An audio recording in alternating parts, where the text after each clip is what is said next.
Hello viewers, বাঙালি রান্নাঘরে তোমাদের স্বাগতম। আজকে আমি তোমাদের জন্য নিয়ে এসেছি নতুন একটি রেসিপিটির নাম হচ্ছে পাকা পেঁপের জেলি। এই পাকা পেঁপে জেলি তৈরি করার জন্য আমার লাগছে পাকা পেঁপে, আমি এটা পেস্ট করে নিয়েছি।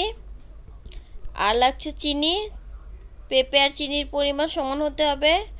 আর লাগছে লেবুর রস, আর লাগছে লবণ। চলুন এটি কী করে তৈরি করা যায় আমরা দেখে নেই। আমি চুলাতে একটি ফ্রাই প্যান বসিয়ে দিয়েছি। এর মধ্যে দিয়ে দিচ্ছি হাফ কাপ পরিমাণে পানি।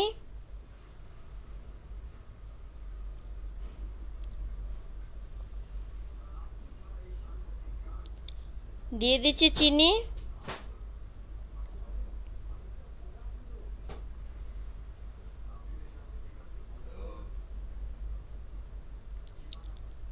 চিনিটা পানির সাথে ভালোভাবে মেশাতে হবে। চিনিটা ঘন হয়ে না যাওয়া পর্যন্ত এটাকে নাড়তে হবে। আমার চিনিটা ঘন হয়ে গিয়েছে। এখন আমি এর মধ্যে দিয়ে দেব পেঁপের পেস্ট। পেঁপের পেস্ট আমি অনেকক্ষণ আগে রেখেছিলাম, তাই এরকম হয়ে গিয়েছে।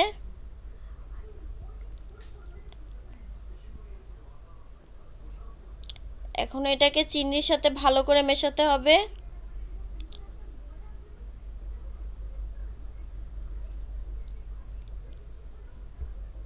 দেখুন এটাকে আমি কি করে মেশাচ্ছি।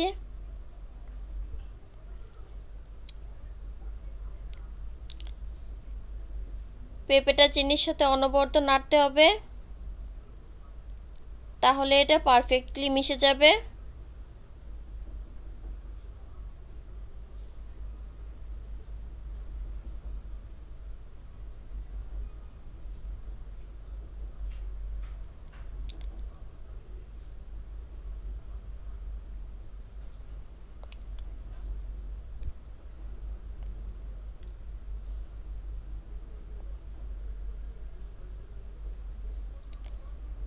এটা প্রায় আমার চিনির সাথে মিশে গিয়েছে।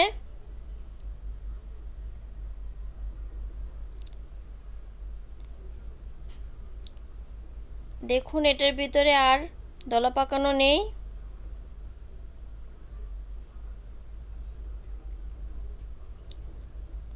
এখন আমি এর মধ্যে দিয়ে দেব লবণ।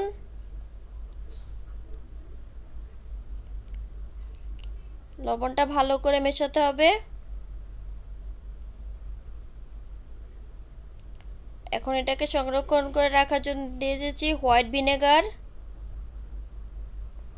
দিয়ে দিচ্ছি লেবুর রস।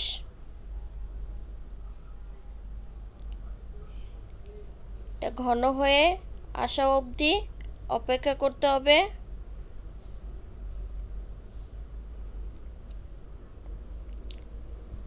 আমার ঘন হয়ে এসে গেছে।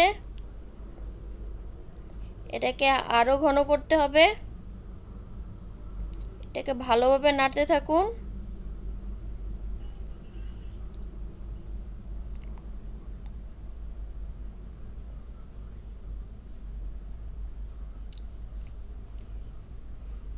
এরকম পর্যায়ে আসলে একটা বাটিতে নামিয়ে রাখুন সেট হওয়ার জন্য।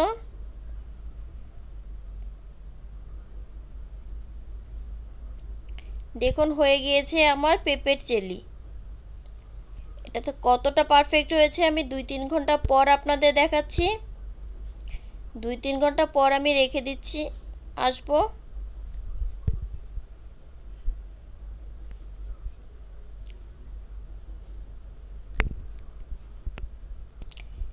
এখন আমি দেখাচ্ছি এটা তো কতটা পারফেক্ট হয়েছে।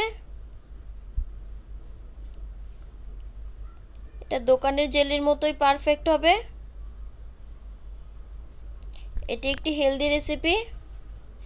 যদি আমার রেসিপিটি আপনাদের ভালো লেগে থাকে তাহলে নিশ্চয়ই আমাকে কমেন্ট বক্সে জানাবেন। আর please subscribe my YouTube channel, like share দিতে ভুলবেন না। পরবর্তীতে আরও ভালো রেসিপি নিয়ে আপনাদের সামনে হাজির হব।